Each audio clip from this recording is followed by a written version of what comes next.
graça e paz de irmão Elton, graças e paz a todos os ouvintes dessa programação.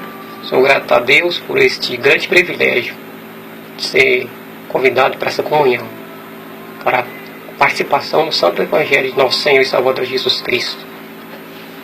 Sou sempre grato a Deus, irmão Elton, a todos os irmãos da UNAI, pastor João Batista, todos os irmãos que sempre têm essa confiança a meu respeito de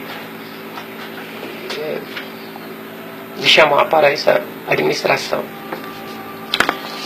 E eu mando um alô aqui antes de começar a mensagem, porque sempre eu estou recebendo essa cobrança para a nossa irmã Keila, da Deus e Amor, aí no bairro Ibirapuera. Meu alô, meu abraço, a paz do Senhor para ti. Também a dona Mera, nossa irmã Mera aí do Patagônia, seu filho Elias, meu grande amigo, e toda a sua família. Queridos, eu gostaria aqui de meditar numa mensagem da paz do Senhor, aqui no Evangelho segundo escreveu Mateus. Vamos ler aqui o capítulo 4 e o versículo de número 1. Vamos começar aqui, embora eu não vou ler todos os textos, mas iremos aqui começar a leitura no versículo 1 do capítulo 4 de Mateus, que diz assim: Então foi conduzido Jesus pelo Espírito ao deserto, para ser tentado pelo diabo. Amém? Jesus, depois de ter sido batizado por João Batista ali no Rio Jordão, para cumprir o seu ministério, para ter a chancela de Deus à vista dos homens, pois era necessário Jesus ter esse selo do batismo. Ali seria a unção visível para que os religiosos, para que a comunidade, para todos que vissem que Deus estava ali o selando. Também com a aprovação do Espírito Santo, porque aí foi a definição de unção, quando o Espírito Santo desceu ali sobre Jesus, e João Batista ouviu, e ali o Pai falou: eis o meu filho amado, a quem eu tenho comprazido, ou a quem eu tenho grande desejo. E ali Jesus foi ungido, cumpriu-se a profecia do profeta Daniel. E Jesus foi conduzido pelo Espírito ao deserto para ser tentado por Satanás. Ele tinha que passar por este processo. Ele estava ali jejuando por 40 dias e 40 noites, e depois teve fome. E chegou o tentador, Satanás. Os judeus também põem o nome na literatura judaica, chama de Samael, que quer dizer veneno de Deus. Não Samuel, não confunda, Samuel com Samael. E o diabo colocou à prova Jesus. E a primeira coisa, a primeira tentação, a primeira proposta de Satanás ao Senhor Jesus foi: quando viu Jesus na sua necessidade de alimentação, ele disse: se tu és filho de Deus, manda que essas pedras se transformem em pães. Mas Jesus respondeu e disse: está escrito. Mas está escrito aonde? Onde que está escrito este texto? Esta passagem que Jesus falou. Está escrito que nem só de pão virá o homem, mas de toda a palavra que sai da boca de Deus. Você vai ler isso, essa citação, no livro da lei, no livro de Deuteronômio, capítulo 8 e o verso 3. Porque você sabe que nesta época de Jesus, os evangelhos não tinham sido compilados, e também muito menos as cartas apostólicas. Então, os discípulos, as pessoas, os religiosos, faltava dentro da lei, todo o conjunto da lei, os 5 livros do Pentateuco, de Gênesis, Deuteronômio, Êxodo, Números e Levítico. Aí vai, os 5 livros chamaram a Torá, a lei. E tinha os Salmos e também tinha os profetas. Então essa era a divisão do Antigo Testamento da época. Então todas as citações aqui, muitas vezes Paulo cita, muitas vezes João cita, muitas vezes Tiago cita, enfim, então são citações do Antigo Testamento. Então Jesus citou a palavra que está em Deuteronômio 8:3, que nem só de pão virá um, mas de toda a palavra que procede da boca de Deus. E o diabo, ouvindo isso, ele o transportou à cidade santa. Olha, a segunda proposta de Satanás. Ele transportou ao pináculo do templo. O pináculo, ou seja, a parte mais alta do templo de Jerusalém. E o e disse para Jesus: se tu és filho de Deus, lança-te aqui abaixo, porque está escrito. Olha, Satanás também conhece uma parte da Bíblia. Ele diz: está escrito. Olha, Jesus falou que estava escrito na lei, Deuteronômio, e Satanás falou que também está escrito. Está escrito que aos seus anjos dará ordem a teu respeito, e tomar teu nas mãos para que nunca tropeces em alguma pedra. Aí Satanás usou o Salmo 91 e o verso 11, é o trecho que diz que aos anjos dará ordem a teu respeito, para que não tropece com o teu pé em alguma pedra. A terceira proposta de Satanás foi, depois de Jesus ter falado, a resposta de Jesus para Satanás, também está escrito. Olha, Jesus rebateu com a palavra. Também está escrito: não tentarás o Senhor teu Deus. Isso você vai encontrar, essa citação de Jesus, também no livro de Deuteronômio. Ali no capítulo 6 e o verso 16. Não tentarás o Senhor teu Deus.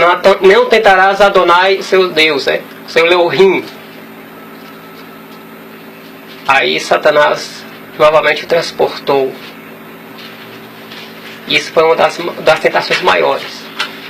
De todas as tentações, essa foi uma das maiores. Foi oferecer para Jesus algo que muitas vezes chama a atenção do homem. Ele mostrou todos os reinos do mundo e a glória deles. Satanás mostrou e disse: tudo isso te darei se prostrado me adorares. Olha essa proposta de Satanás. Tudo isso te darei.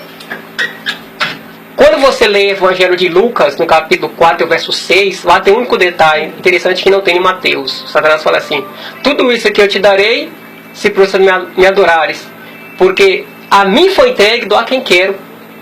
Olha a ousadia de Satanás. Ele disse que foi entregue. Quem foi que entregou a Satanás os reinos do mundo, a glória deles? Quem foi? É o próprio Deus.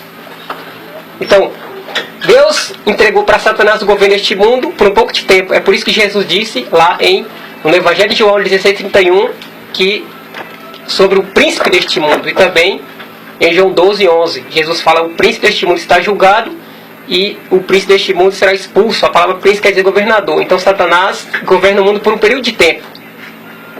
Então todos os reinos estão na mão de Satanás, o reino do mundo, por um período.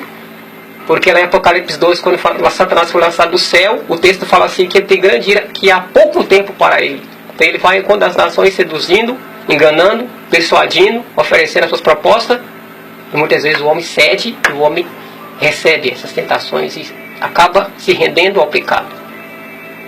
Então Satanás tem o governo deste mundo por um período de tempo. Mas quando Jesus fala que Satanás será expulso, Satanás está julgado, ele já está julgado, falta receber a sentença. Então ele está aguardando a sentença. Com a sentença, você sabe que antes disso ele vai cumprir umas preliminares da sua prisão, vai ficar por 1000 anos preso. Lá você relata isso em Apocalipse 20. Por 1000 anos Satanás vai ficar preso. Ele vai cumprir um período da sentença aí, para depois vir a condenação definitiva, que é o seu lançamento no lago de fogo, de acordo com Apocalipse 20. Ele será lançado no lago de fogo. E também Mateus 24:51. Que Jesus fala que será lançado Satanás e seus anjos no lago de fogo. Aí vai findar a sentença. Aí Jesus respondeu para Satanás que está escrito: ao Senhor teu Deus adorarás, só lhe servirás. Então também é uma citação da lei. Então o diabo deixou, e eis que chegaram anjos e o serviram. Então esta rejeição de Jesus sobre as propostas de Satanás, essa rejeição que Jesus recusou ou rejeitou, porque se Jesus aceitasse, Jesus teria os reinos do mundo, mas ele tinha que adorar Satanás como um Deus, porque Satanás sempre aspirou ser Deus, querendo parecer Deus. Sempre Satanás quis ser Deus, ser igual a Deus, como diz lá no profeta Isaías 14. Ele fala que ele queria colocar o seu trono acima do trono de Deus. Essas propostas que Jesus não quis, o anticristo vai querer. Quando o anticristo vir, lá em Apocalipse 13 fala que o dragão, que é Satanás, tem o seu poder, o seu trono e grande poderio para o anticristo. Então O anticristo vai receber todas essas propostas que Jesus rejeitou. O anticristo vai pegar para si, para adorar a Satanás. E aí Jesus rejeitou, abriu mão de tudo isso. Por amor a mim e por amor a ti. Porque Jesus visou o melhor. Não prata, nem ouro. Nem riqueza, nem glória das nações. Jesus olhou para mim e para ti. Como um pecador, como desprezível. Como aqueles que não tinham solução. Como aqueles que não tinham jeito. Mas para os olhos de Deus, Deus te enxergou e viu que você tinha um valor. E o seu valor é mais que a prata e é mais que o ouro. O seu valor tem preço de sangue. E Jesus veio para te purificar, para te comprar, de acordo com Apocalipse, capítulo 5 e o verso 8 e 9, na qual há uma grande canção no céu, há um grande cântico ali, na qual diz: graças te dou, ó Cordeiro de Deus, porque foste morto, com teu sangue compraste, eu resgataste homem de todas as nações, tribos, povos e línguas. Então qualquer nação do mundo, Jesus ama essas pessoas e quer resgatar, quer as salvar. E para finalizar essa mensagem, eu quero te dizer que os reis do mundo que estavam na mão de Satanás até agora, na volta de Jesus, Jesus vai pegar de volta e vai governar as nações, vai governar este mundo com justiça.